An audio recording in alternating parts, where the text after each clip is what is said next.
Hey everyone, Nubkeks here. Welcome to a quick look at the patch notes that are coming up on PTR. I'll give you a preview of the videos you can expect to see on the channel over the next few hours for the updated stuff. We got a couple. We've got one very large, actually pretty large rework to Malthael. Got a smaller change to Greymane. And then of course Maiev and a few other bits and pieces here and there. So first things first, there's going to be the Lunar Festival event, which is going to be, in fact, let me just double check this. Lunar Festival, it's going to be, here's the Lunar Festival stuff. It's going to be from February 6th until March 5th. And we got some pretty cool stuff in here. So this is about the chest, and it's going to be a mount I think you can earn. These are a preview of the skins. Cassia looking really good. The Zul'jin one looks amazing. I love the Kael'thas one. And the Sylvanas one's pretty cool too. This is probably my favorite. Will probably be a contest for the Cyberhawk Kael'thas, so that's pretty cool. We're going to have these Lunar Guardian mounts, which are interesting. The gold and lunar skyrocket, so keep saving up your gold if you want to be buying that. Probably will cost like 10 or 20k. Probably usually sell mounts for maybe like 20k gold. I can't remember now because I've had them all for so long, but probably very expensive mounts you can just buy with gold. Gold sink dump. Got new emojis, emotes, and got new portraits and that sort of stuff. It's going to be racing and a brawl. So the quest is 2 games for this, 5 more games for a war crest, which is cool looking actually, portrait, and then finally the lunar skyrocket mount. I think this is probably my favorite thing out of all of these, to be honest with you. So that is the Lunar Festival, which again will be February 6th to March 5th. So quite about a month, well, just exactly a month in fact, to complete quests if you want to do those. So yeah, there you go, more info there. So you've got the new hero Maiev, and Maiev is going to be a control-based melee assassin with kind of some good area of effect damage, and then lots of CC and movement controlling abilities, to probably make people very happy as a way to deal with, let's say, Genji, for example. So she's got cool stuff, like, for example, she's just got armor passively. Didn't know that. That's awesome.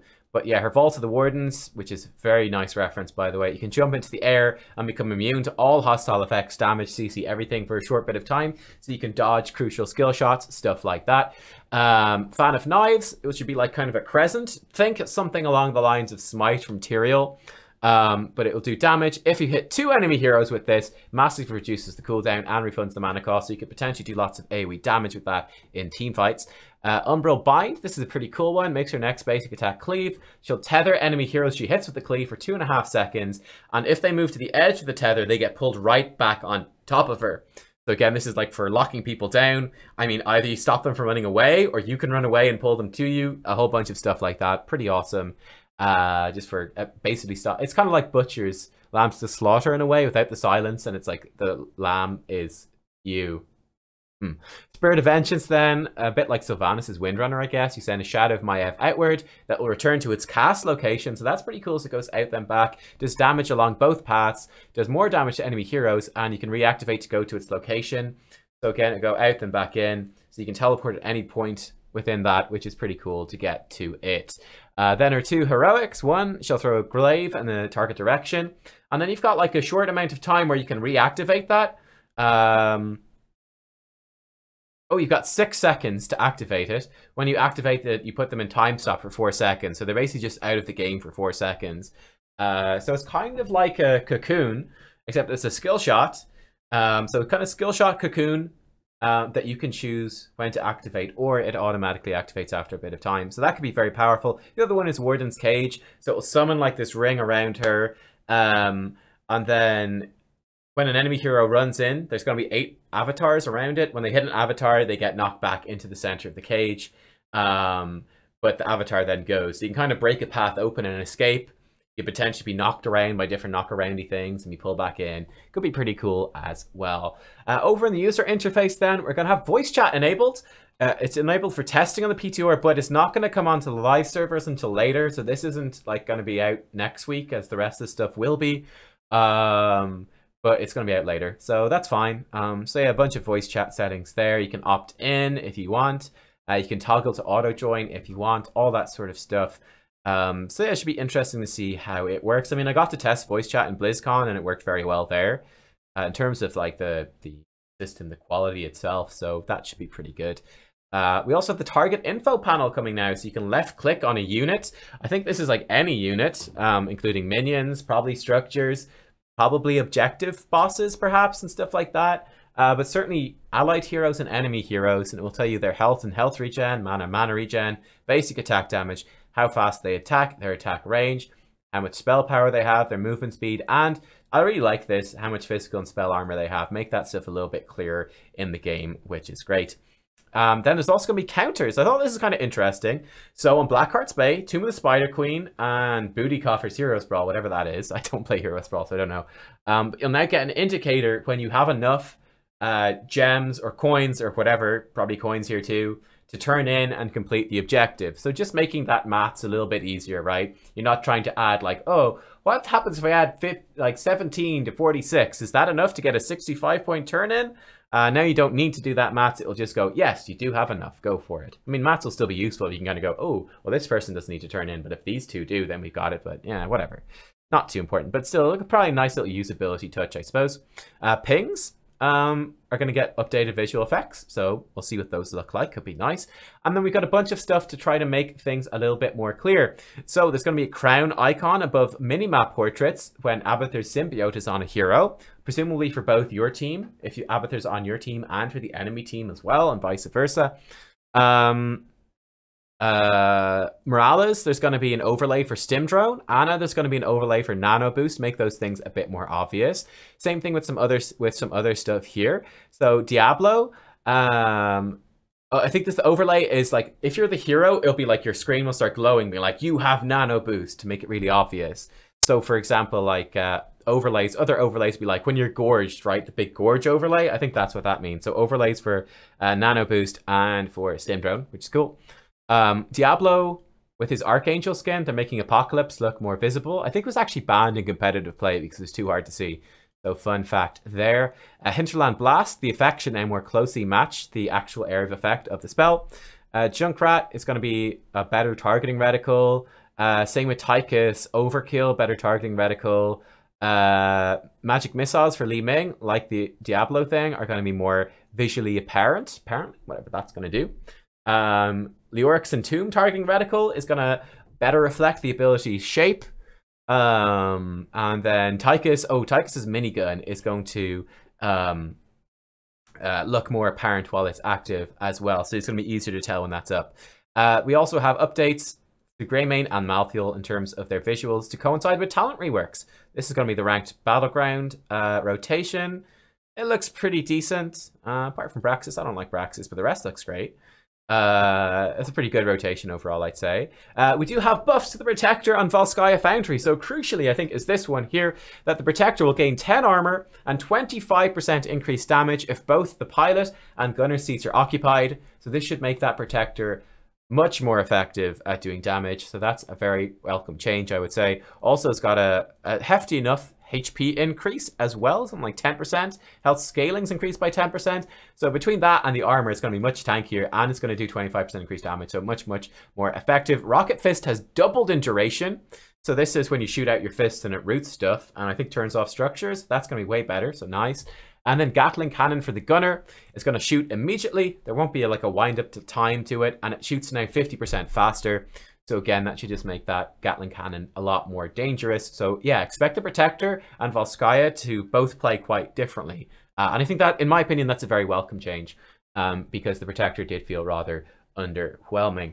Over then at the heroes, we got changes to Greymane, Malthael, and Tyrael. So for Greymane, they're trying to remove his cocktail build effect. Well, not remove it, but they're trying to bake some of it in baseline to open up other talent options. It's a fairly small change, but should still have probably a pretty big impact on the game.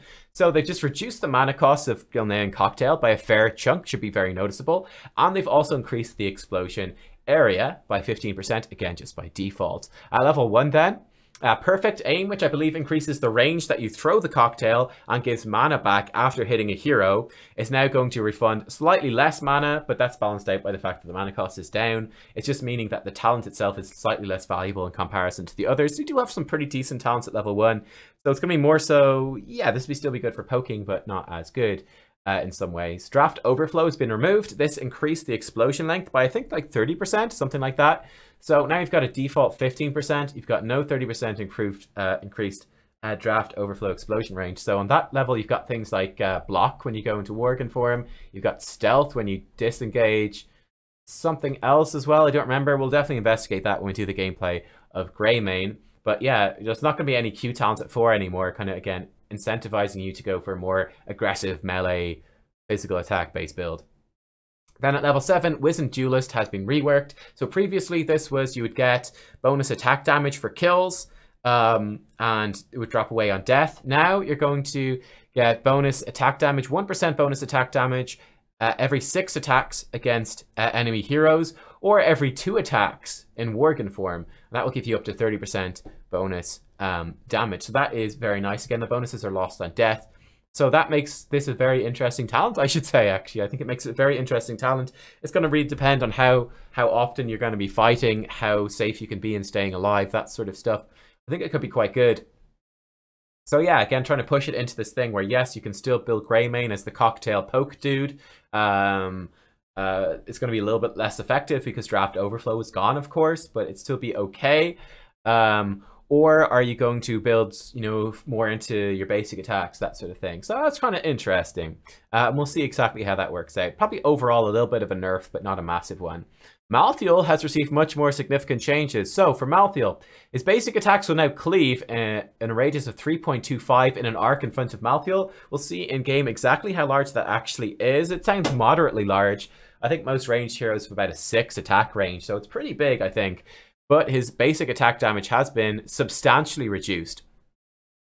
Some of the bonuses, this is going to presumably hits minions as well. So in terms of laning, you're going to be able to apply your mark to lots of minions all at the same time, which could be a pretty big deal. It's going to be pretty good in team fights, but your single target damage is certainly going to suffer.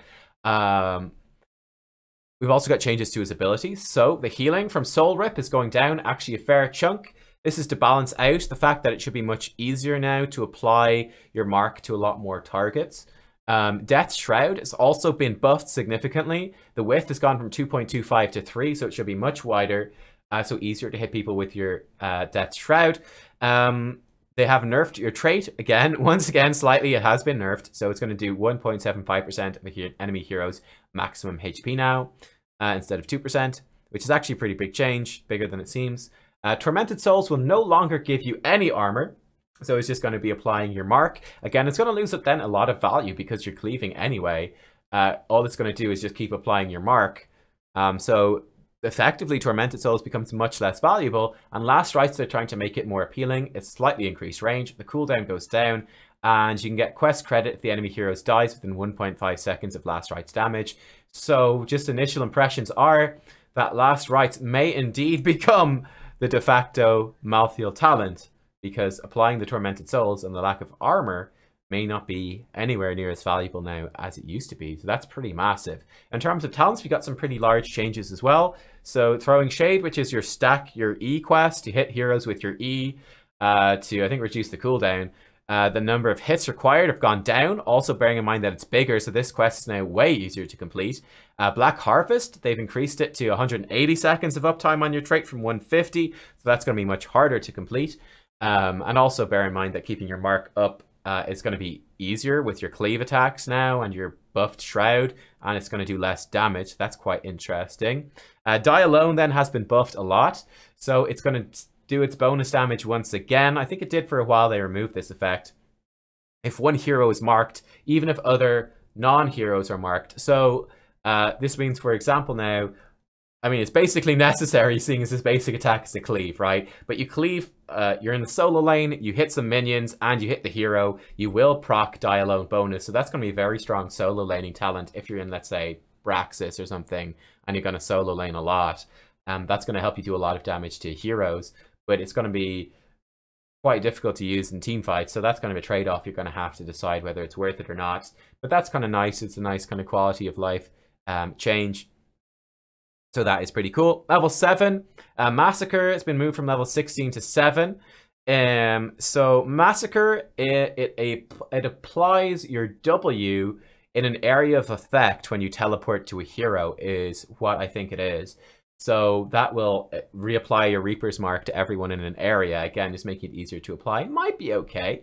Touch of Death, the cooldown has been reduced from 30 to 25 seconds. So that's actually very, very appealing as a talent. Seems very nice. And yeah, there you go. So that level 7 could be pretty interesting. At level 13 then, Soul Siphon healing bonus against heroes has been reduced. Again, this is, I think, to mirror just the reduced healing as well. So you're probably going to see a lot less healing from your Q over, like, just for individual heroes, but the cleave hopefully makes up for it. We'll see. And then they've reduced the maximum physical armor received from your Reaper's Mark being active through Ethereal Existence once again. This talent's been nerfed several times now. Feels bad, but oh well. And then Mortality has been moved from level 7 to 16. So this is you do max HP damage whenever you teleport to someone with your W. It's now going to do 6% of an enemy hero's maximum HP, up from 4%. So it could be pretty good. I don't know, we will see. So yeah, that's exactly what they've done. They've really removing Tormented Souls as the key thing that you're playing around. So be very interested to try that out. That's a pretty large change to him. Then finally over at Tyrael, we have a few changes. Level 1, Salvation, healing on shield destruction has been buffed. And Ardent Restoration, the healing per stack has been buffed. And then finally at level 4, the armor bonus from your Q, which is while your Q is active for a few seconds after teleporting, that has been nerfed down. So they made these changes because obviously when I did the Tyrael video and I told you guys that the other level 1 talent was the best, and that these other two weren't as good, they've buffed them now. And then when I told you this one was better than all, again, the basic attack stuff, they're now nerfing this down. That was because, of course, I was totally wrong. And of course, the basic attack build was the best from the start. And you shouldn't have listened to me. And I should have definitely listened to all the stuff you were saying. Wait, no, of course, the stuff I was telling you was the best. I was right, and Blizzard agrees with me. Thank you, Blizzard. I feel vindicated. Amazing. We also have stuff, so bundles are going to be available. Maiev, Heroic Bundles, Hell Warden Maiev, that sort of stuff, and some bug fixes. I don't think there's anything too significant here. But yeah, there you go. I'll be back with some actual PTR gameplay very shortly. Going to hop on as soon as I can, get recording. So expect to see Maiev video today. I'll try to get the Malthael video up today as well. And then Greymane video probably be out tomorrow. Basically stay tuned over the next 24 hours and they'll have lots of PTR content for you guys to see. We'll probably stream tomorrow here, League of Day. We'll just go into the PTR instead. So see you guys all then. Thanks for watching. Bye bye.